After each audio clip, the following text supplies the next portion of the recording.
د ازادي سټوډیو درنو لیدونکو سلامونه مې ومنئ. نن دوشنبې د 1400 کال د کب 14مه نیټه ده. دا خبري ټولګه زه ملالۍ بشیر وړاندې کوم. د سوریې رژیم ته وفادارو ځواکونو نن د ختیځې غوطه په ځینو برخو کې پرمختګ کړی دی. په هغه سیمه کې د نړیوالو د اوربند پر غوښتنه سربیره د سوریې ولسمشر امر کړی چې د هیواد ځواکونه په بشپړه توګه د ختیځې غوطه نیولو لپاره فشارونه زیات کړي. د سوریې د رژیم ځواکونو په همدې سیمه کې د ختیځ غوطه پر لور پرمختګ کړی دی. ډیر کورونه تش پاتې دي. په همدې حال کې د سوریې ولسمشر بشار اسد په ختیځ غوطه کې د عملیاتو زیاتولو امر کړی دی. موږ باید عملیاتو ته دوام ورکړو څو د ملکیانو وتلو ته لاره پرانیستل شي. د سوریې د بشري حقوقو د څار اداره وايي یوازې د یکشنبې پورس په ختیځ غوطه کې په هوایي حملو کې 34 کسان وشل شول.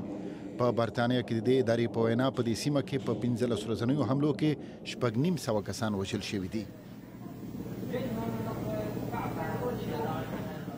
امریکا د یکشنبې پورس په اعلامیه کې په ختیځ غوطه کې هوایي حملې غندلې دي او روسیه یې د ملکیانو په وژنه تورنه کړې ده.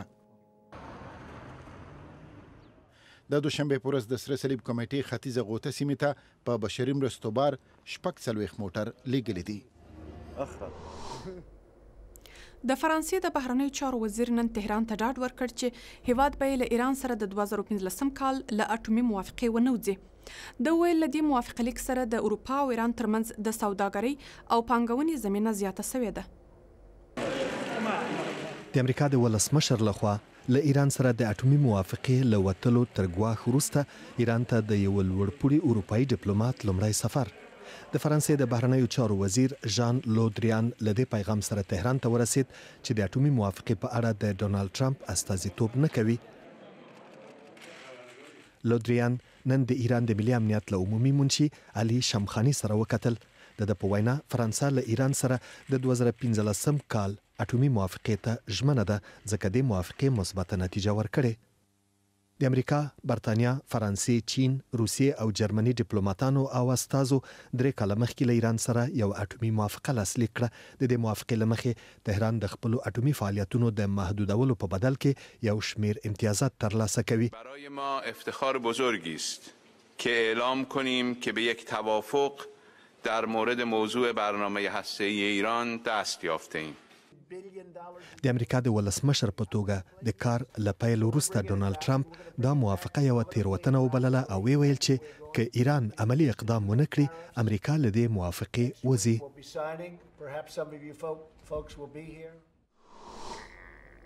په ایټالیا کې د یکشنبې د ورځې د انتخاباتو نتایج به نن ناوخته اعلان سي.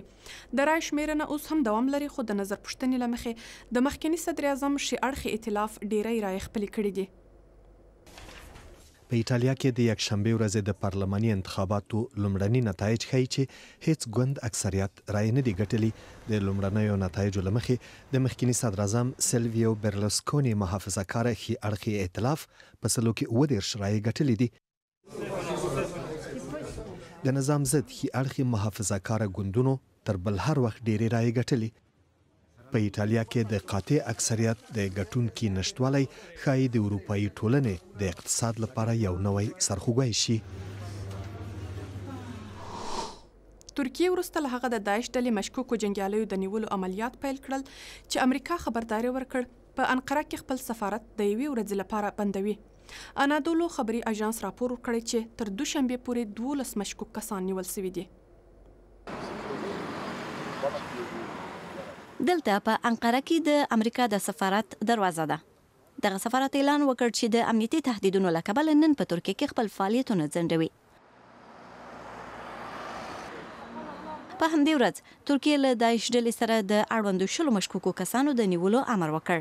د انقرې د والي دفتر نن وویل په پلازمینه کې امنیتي تدابیر وروسته له هغه ټینګ شوي چې امریکایي سرچینو د ترکیه استخباراتو ته معلومات ورکړي چې پکې د امریکا پر سفارت د احتمالي حملې په اړه هم ویل شوي دي. د امریکا د ډیپلوماټیک ودانۍ په انقره ښار کې د ترکیه پارلمان ته نږدې موقعیت لري.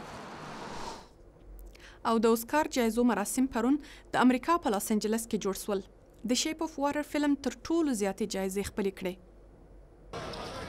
سکل د غوره کارکونکو غوره تولید طراحي یا پروډکشن ډیزاین د فلم د متن غوره موسیقي یا اوریجنل سکور او د غوره فلم لپاره د اوسکار جایزې د شیپ اف واټر فلم ته ورکړل شوې. په دې معنی چې د یوې ګونګۍ ښځې پر کیسه جوړ شوی فلم 4 د اوسکار جایزې وګټلې. Stands on two legs, right?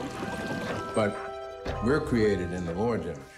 Did you put up these billboards? My daughter Angela. اوسکار د غوره ښځینه هنرمند جایزه د 3 بیلبورډ آوټساید ایبنګ میزوري لوبغاړي فرانسیس مکدورمن ته ورکړه. It seems to me the police department is too busy torturing black folks and eating Krispy Kremes. لملتیا مو مننه. دا خبرونه زموږ پر ویب پاڼه azadiradio.com هم لیدلای شئ. د خدای په امان.